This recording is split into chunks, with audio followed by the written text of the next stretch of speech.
Prezados, professor Fernandes, mais um videozinho do Estatuto da Criança e Adolescente.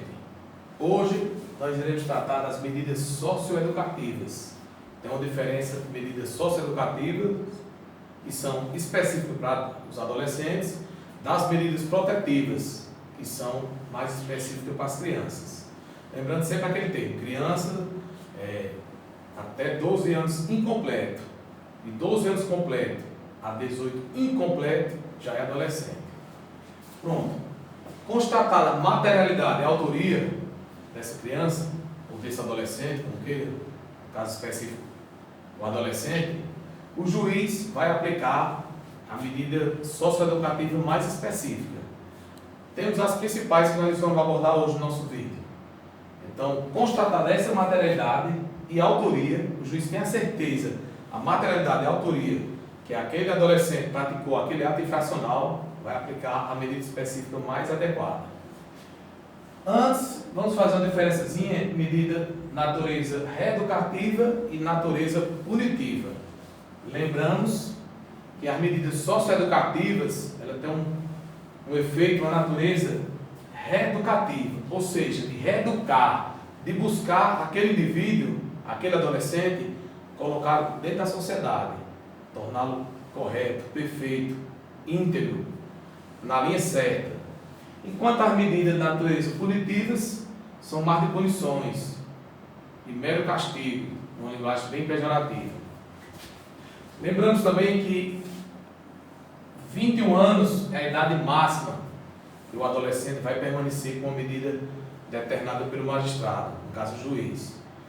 Mesmo que aquela medida chegue a ultrapassar os 21 anos, automaticamente, como nós colocamos aqui, ele vai ter que ser colocado para fora. Ele vai deixar de cumprir aquela medida socioeducativa. Um exemplo, professor. De repente, o adolescente já é reincidente em várias coisas. Já está próximo de completar 18 anos. Tem 17 anos e 10 meses, 11 meses. O juiz da infância e da adolescência determina uma medida de 4 anos ou 5 anos. Então, 18, 19, 20, 21, já passaria. Ele teria que cumprir os 5 anos, 22, até chegar aos 22. Mas o ECA, Estatuto da Criança e Adolescente, de forma automática, quando ele completar 21 anos, ele é colocado para fora de forma compulsória. Tem que sair de todo jeito. Tem aquela polêmica também, se ele cometer crime lá, quando ele já tiver maior de idade, ele termina aquelas medidas socioeducativas, naquela casa de apoio da medida socioeducativa e vai para o ordenamento penal, ou seja, vai cumprir com a maioridade. Quando a coisa é mais pesada, é mais cruel para ele. Então, as principais que nós vamos abordar hoje. A primeira, a advertência, é a medida socioeducativa mais leve, mais light, mais branda, como nós colocamos aqui. Ela pode ser aplicada cumulativamente com outras medidas, uma prestação de serviço, uma advertência escrita, uma advertência verbal, uma prestação de qualquer tipo de apoio educacional a outros jovens, se ele souber administrar curso, alguma coisa. Essa aqui na prática é a coisa mais branda. Seus pais são chamados, os responsáveis assinam um termo, ele tem ciência da noção que cometeu, do ato infracional e da medida socioeducativa mais leve que está sendo aplicada pelo juiz. Então essa aqui é para os casos, aquelas infrações ou atos infracionais bem mais light, bem mais leves, certo? O segundo item, obrigação de reparar o dano. Percebamos que essa obrigação existe apenas, a natureza dela é no âmbito patrimonial, ou seja, os reflexos vão ser no âmbito material, pecúnio, financeiro. Exemplos aqui nós colocamos, depredação de residências, de veículos, subtração de objetos e animais.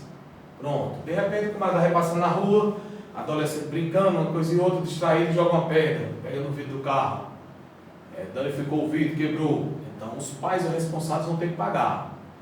Ele vai ter que pagar e vai ter que assinar um termo, já vai para a ficha dele, já vai para o juizado da infância e adolescência, sempre com acompanhamento, todas as vezes, do pessoal do Conselho Tutelar. Foi uma coisa mais leve? Foi sem querer? Vamos ver todas essas questões. Mas o importante é que aqui o reflexo vai ser no âmbito financeiro, no âmbito econômico, patrimonial. Ou seja, ele vai ressarcir aquele cidadão que teve sua coisa furtada, que teve seu objeto danificado, o seu próprio animal subtraído, vai ter de volta. Detalhes para vocês aqui. Essa obrigação aqui é personalíssima, ou seja, nem os pais, nem os responsáveis, nem os educadores, nem os professores podem cumprir essa tarefa. Quem deve cumprir é o adolescente. O adolescente, como a gente bem falou aqui, ele vai ter a obrigação, como é uma obrigação personalíssima, de apenas ele cumprir isso aqui. Então, ele vai ter que cumprir, vai ter que devolver essas coisas aqui, tocando no bolso dele. Na prática, a gente sabe que não tem condições, os pais, os responsáveis, acabam consertando essa situação. Mas, de forma formal, obrigação personalíssima, reflexo no âmbito material.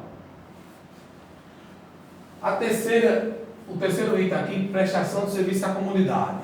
Essa prestação de serviço à comunidade, nós vemos que em algumas questões são bem complexas. Pode ser coisas simples, o adolescente pode cumprir numa unidade educacional, na parte administrativa, se ele tiver conhecimento. Se ele tiver conhecimento de ministrar um curso de pinturas, um curso de computação, algum curso ligado à área que ele domine. Pode ser isso aí. Aqui nós vamos ver a gravidade do ato infracional com a utilidade pública. Vamos dar um exemplo aqui, pessoal, na prática.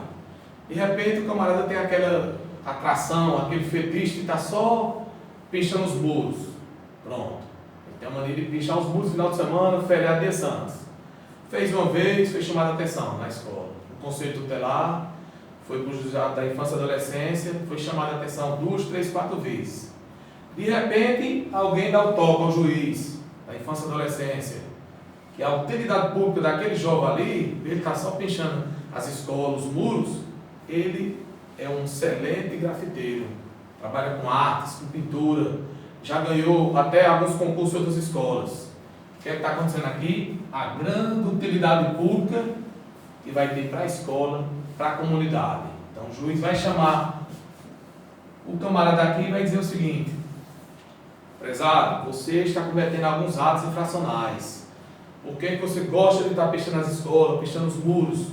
Por que você não usa esse seu talento, essa sua arte em benefício da comunidade, dos seus alunos, dos seus pares, seus amigos, seus colegas? Então vai mostrar para ele que o que ele está fazendo é uma coisa grave. Ele está cometendo atos infracionais.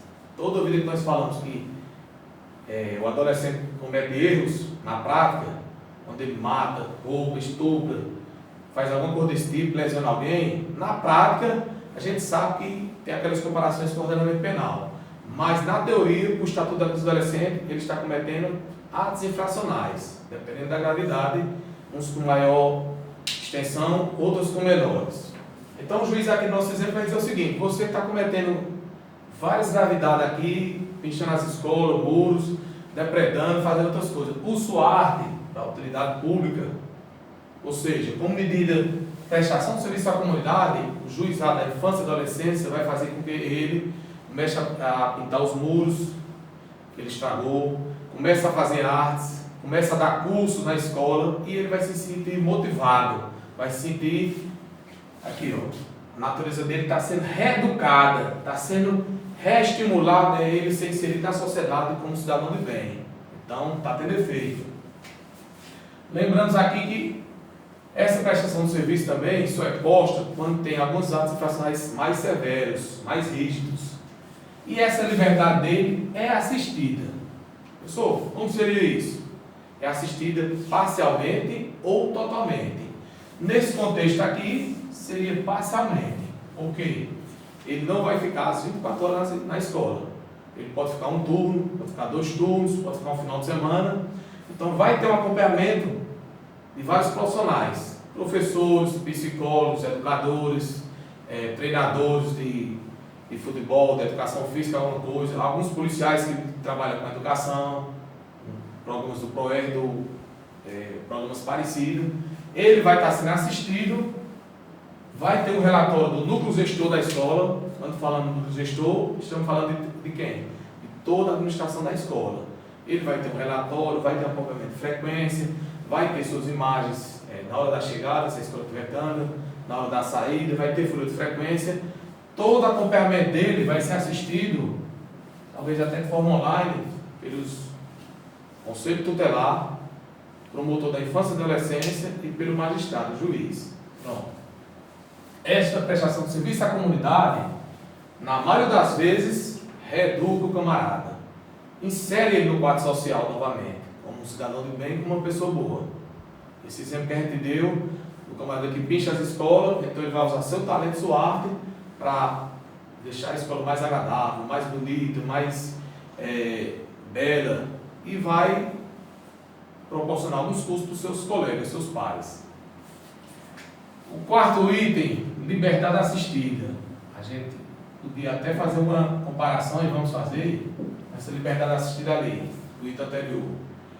No item anterior, na prestação de serviço à comunidade, essa liberdade assistida, parcialmente, de forma parcial, um turno, em 2 ou no final de semana. Essa liberdade assistida, tudo que ele fizer, o magistrado, o promotor da infância e adolescência, vão ter acesso, vão saber do que está acontecendo. Como também o pessoal, lembrando sempre a presença do pessoal do Conselho Tutelar. Conselho Tutelar, pais e responsáveis.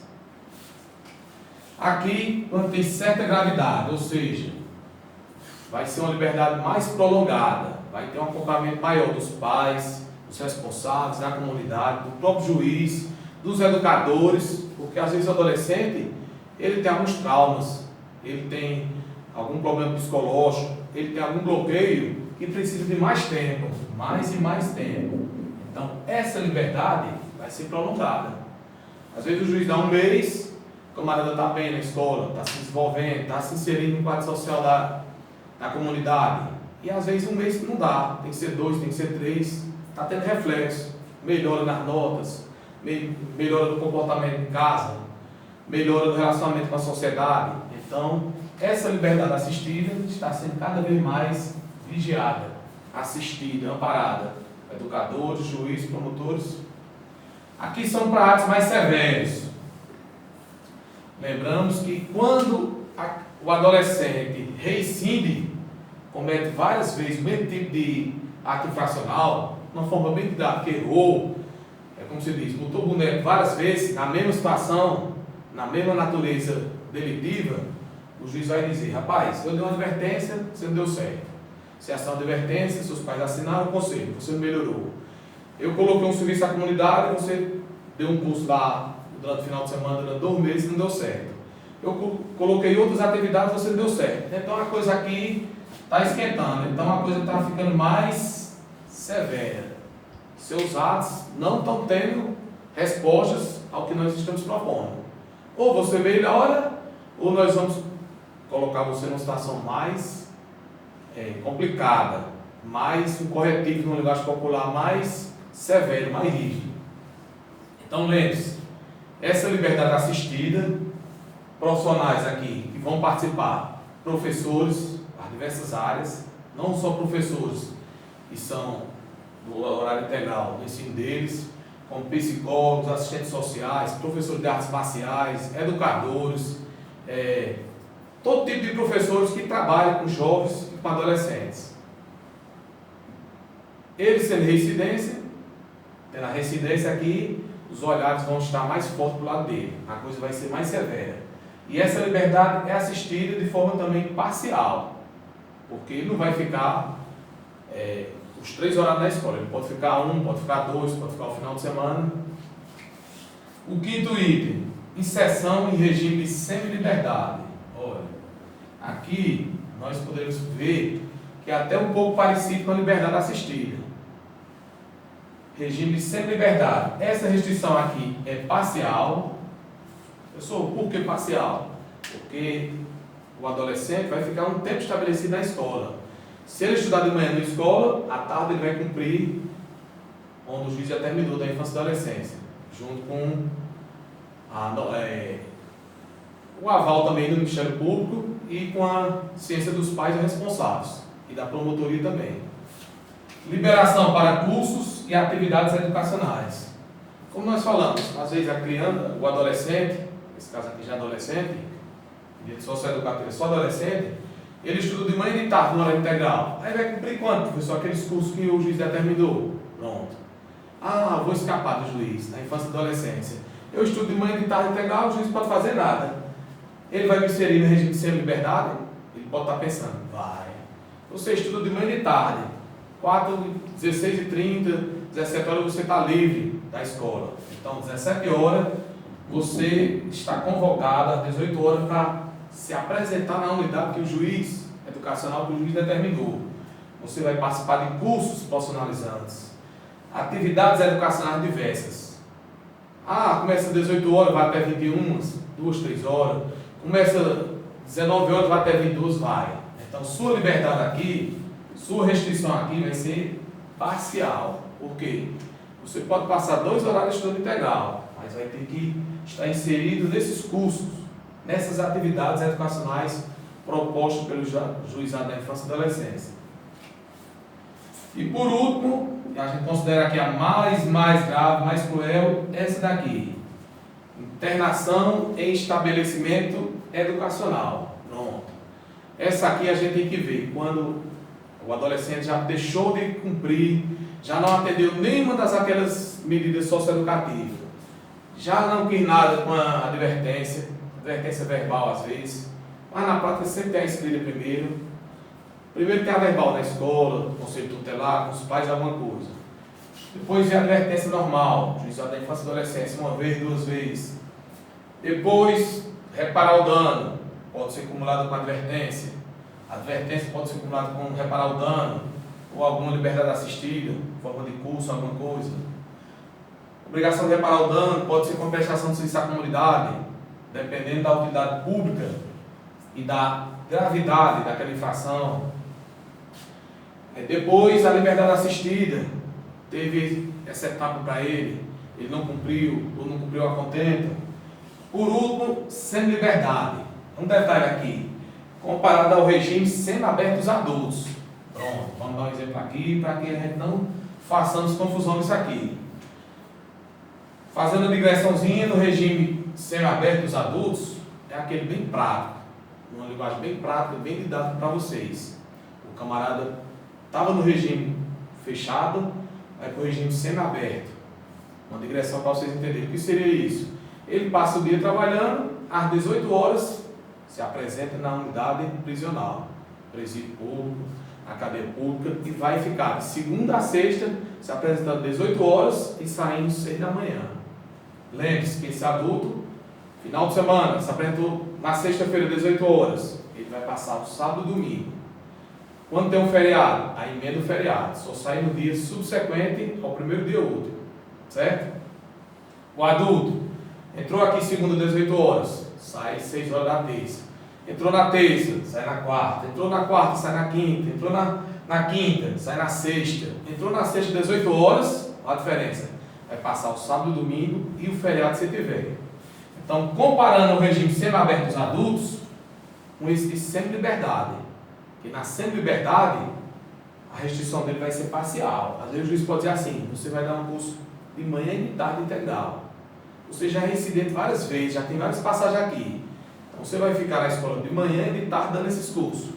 De manhã, de 9 ao meio-dia. À tarde, de 14 às 17 horas. Você só vai sair depois do jantar, 18 horas. Vai estar em casa, com os pais responsáveis.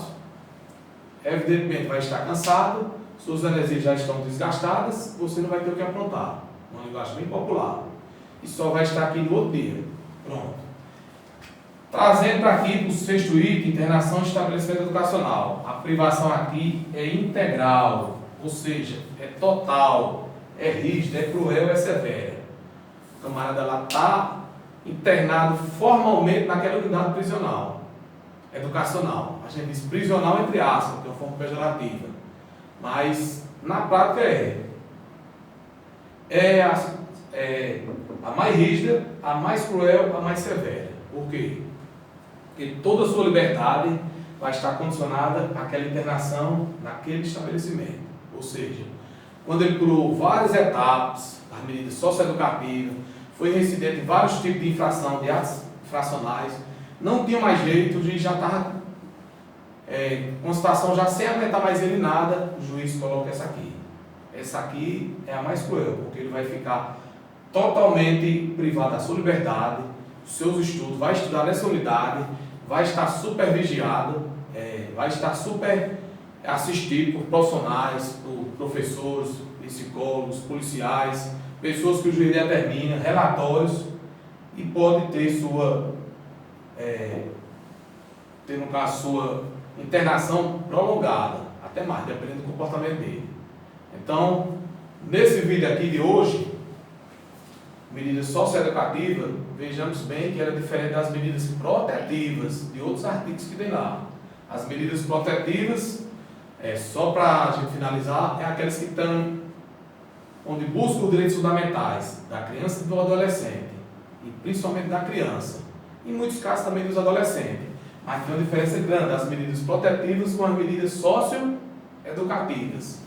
E, como a gente disse aqui, as duas coisas que separam principalmente as medidas socioeducativas, que nós não podemos esquecer que elas são reeducativas, elas querem reeducar aquele adolescente, elas querem inserir na sociedade. Reeducar é diferente de punir, reeducar é diferente de isolar, de cobrar, de impor. Então, quando o Estatuto da Criança e do Adolescente diz que a medida, a natureza tem que ser reeducativa, essas medidas, essas aqui, as principais e outras, tem que inserir o adolescente na sociedade, certo? Então, vamos ficar por aqui por hoje. CPF Cursos e Concursos, estão às ordens. Até o próximo vídeo. Deus no comando.